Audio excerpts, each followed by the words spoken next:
morning, good morning. Good morning over the world. Gayahin natin tong napanood ko mga idol sa YouTube. Nagtaboy sa lamok. Itong oregano kuno ha. Daw. Nagtaboy sa lamok. Insekto. Try natin ngayon kung totoo. Kaya ako ginagayat ko yung dahon ng oregano. Wala naman mawala sa atin kung i-try natin, di ba mga Kalinski? Idol. Buka natin. Wala mawala. Try natin kung talagang kaya niya magtaboy ng lamok. Sa pamamagitan lang ng oregano, tapos oil, asin, saka mitsa, pabilo. Sabi nga niya pabilo. Ito dahon ng oregano, ginagayat ko na.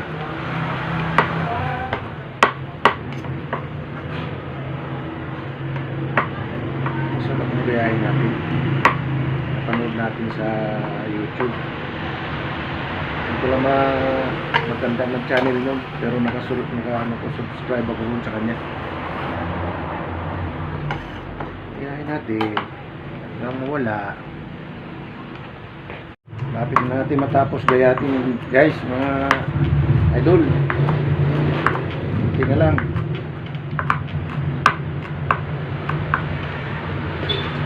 Gawa na tayo ng DIY, matawag yun. DIY na pangtaboy sa lamok. Okay, walang lamok ko. Ano nila yung ano nila, malamok po ito eh. Ano nila yung oregano, wala na lamok ko.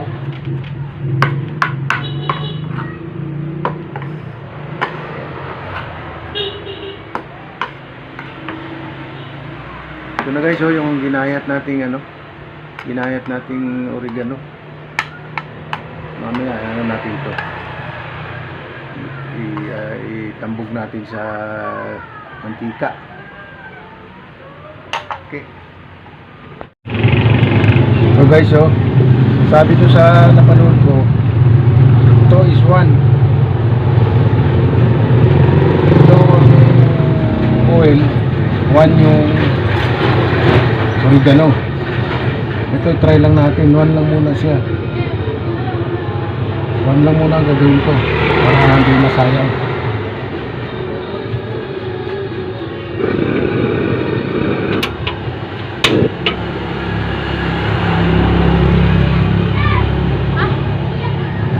One lang muna yung oil.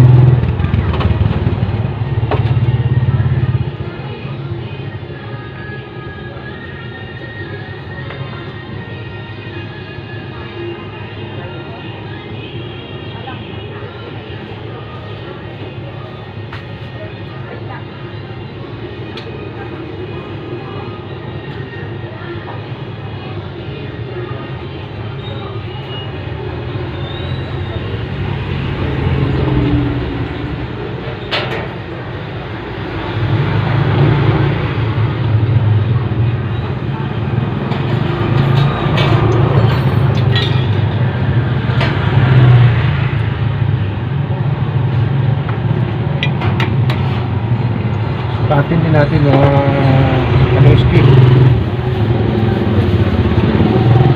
Ito yung oregano. Lagyan din natin. Ito tamukat.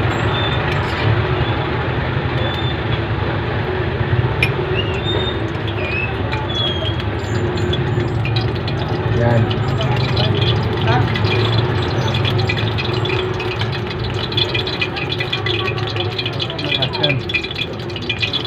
Ito yung 2:1.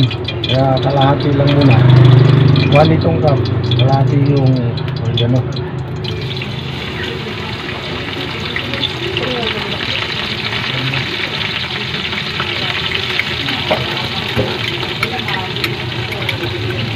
Kamatay sa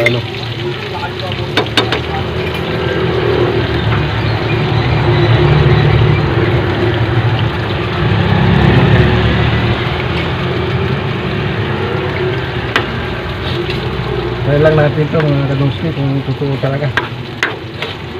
Wala namang mawala eh. Effective talaga yung ano ng lamok.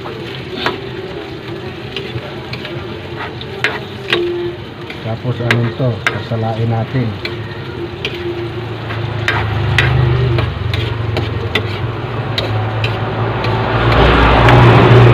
Mga salaan nyo rin. Yung salaan.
Kailan natin mga ilang minuto mga kadungski. Hindi na siguro ito mga kadungski. Hindi na ito. Ay, luto mo. Okay na ito, okay na. Okay na. Ano yan? Ito na mga lods, oh. Sasali na natin yung napuluan natin na oregano. Salain natin. Salain natin yung oil. Kunin natin yung oil.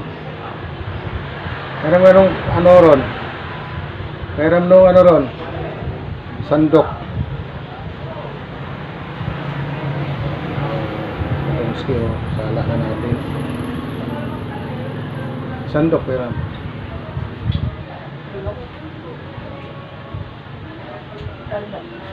ayun, nandun sa ano. Tuloy natin ang gusto mga kadungski, mga lods. Sayang yung mantika. Oh, dali mo ito dun, oh. Gasan mo dito ka mag... Dito lang ano.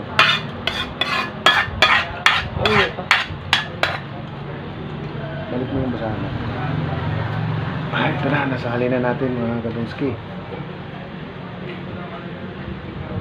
Ito na yung oregano.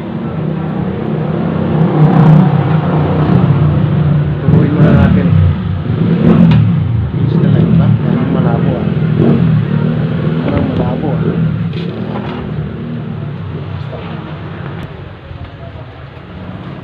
Tapos hindi muna natin. Ito naman yung asin o salt. Sasali natin dito ngayon guys. Testing lang to, maliit lang na garapon o garapa ang lagyan ko. Subok lang naman eh.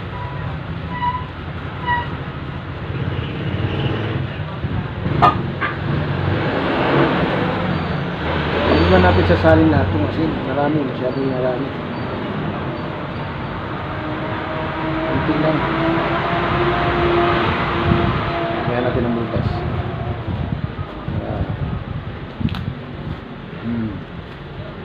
Ganun lang yun.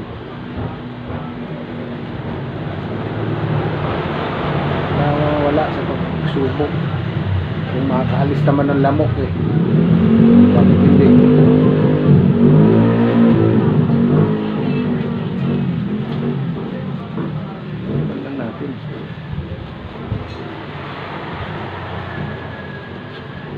Tanggal naman siya ng lamok.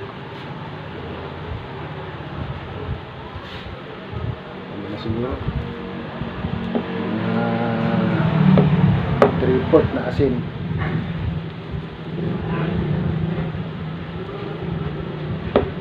Na asin lang nilagay natin mga lods.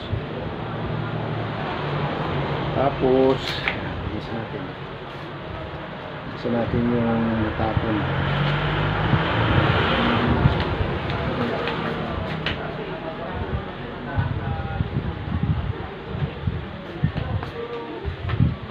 Tingin nga kung ano dyan. Walis ting-ting yun. Malaki. Sambo? Kalahati lang. Tapos sasali na natin itong oregano na may langis. Silang siyang ano lang.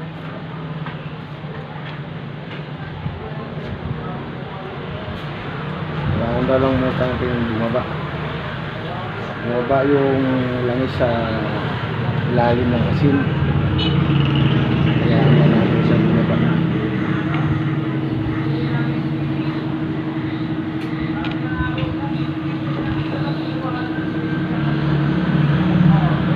DIY din tayo.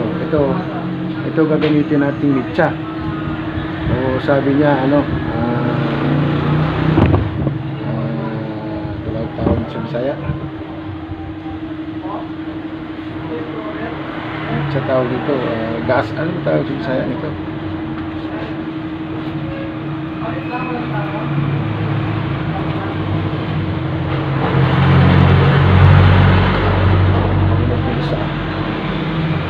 Panglagoy natin mitsa.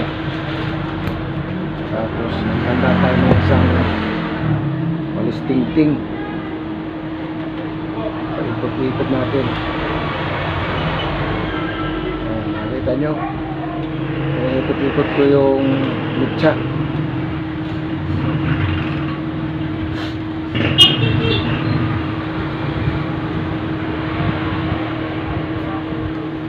Pabilo. Tawagin sa Bisaya to, pabilo. Tapusin na natin to. Baka na tayo ito. Tulan natin yung sobra.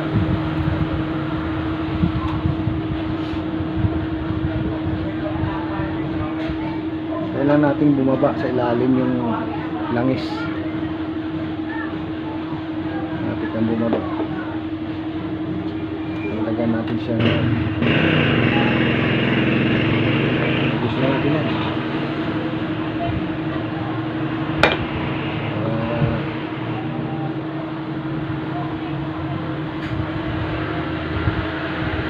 Natin ilagay itong mitsa o pabilo sa Bisaya to. Yan ang pinakamitsa niya. Kaya natin bumaba pa rin mga lods sa baba.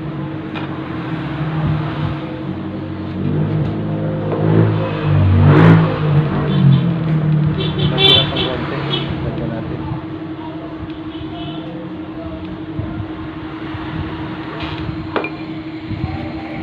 Natin na siyang bumaba. Hindi na lang, bababa na siya. Puti pa kasi puti pa siya. Kasi hindi pa nakasuot sa ilalim.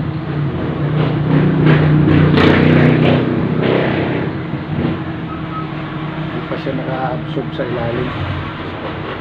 Pero pwede na sindihan to.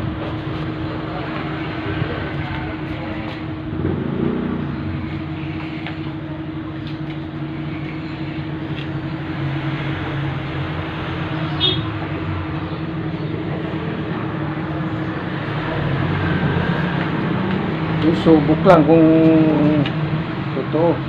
Tapos itong sapal o pinagkatasan ng oregano, lalagay daw sa gilid. Dagdag aroma rito.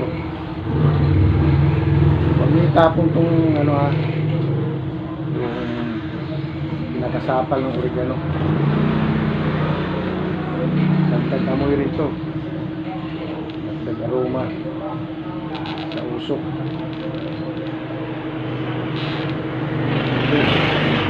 Kaya natin kung magsindi ha. Nagsindi siya, success tayo. Na siya guys oh, mga Domski. Effective yung ginaya nating DIY sa YouTube. Oh, hindi na siya namamatay tuloy-tuloy. Tsaka ang bango ng amoy, ang aroma niya, bango. Salamat do sa napanood ko sa YouTube. Nakalimutan ko yung channel niya pero naka-subscribe ako. Last year pa kasi yun, napanood ko. Dumami lamok dito sa amin. Naisip ko yung napanood ko sa kanya. Ito, sinubukan ko. Ako bango. Takot palang lamok sa oregano. Gayahin na to nyo guys. Sinubukan ko lang kung epektibo talaga. Effective naman siya. O, nawala yung lamok dito sa ilalim ko. Dito sa ilalim ng table kong maliit. Dito kasi malamok eh. O, siya ito sa ilalim ko ilalagay. Sa ilalim ng lamisang maliit. Effective guys, effective. Gayahin nyo. Hindi kayo magsisisi. O, ang bango pa ng amoy. Ganito na lang guys ha. At least nasubukan ko yung napanood kong DIY. Salamat doon sa YouTube channel na yun. Nakalimutan ko yung pangalan pero nakasubscribe ako sa kanya. Salamat. Hanggang dito na lang yung DIY ko na nakopya ko lang. Hindi naman siguro copyright to kasi ginaya ko lang eh. So, bye na. Subukan nyo. Bye. Wala patunay guys oh. Na effective yung napanood kong DIY na pangtaboy ng lamok. Hindi siya guys ha, mga lods. Hindi siya pamuksa, hindi siya pamatay ng lamok. Kundi pangtaboy lang. Tinataboy lang niya yung mga lamok. Siguro kaya to ng mga 2 araw nakasindi. Kung kayo maraming mga langis, mantika, pwede niyong damihan para matagal-tagal ang sindi niya. Ito lang ang patunay na totoo. Yung mga lamok dito sa ilalim ng lamesa ko, nandito sa paanan ko to eh. Wala. Kahit isa, wala lang akong nakita lumilipad-lipad. Dati magamit pa akong katul kahit araw. Okay, bye-bye na ulit.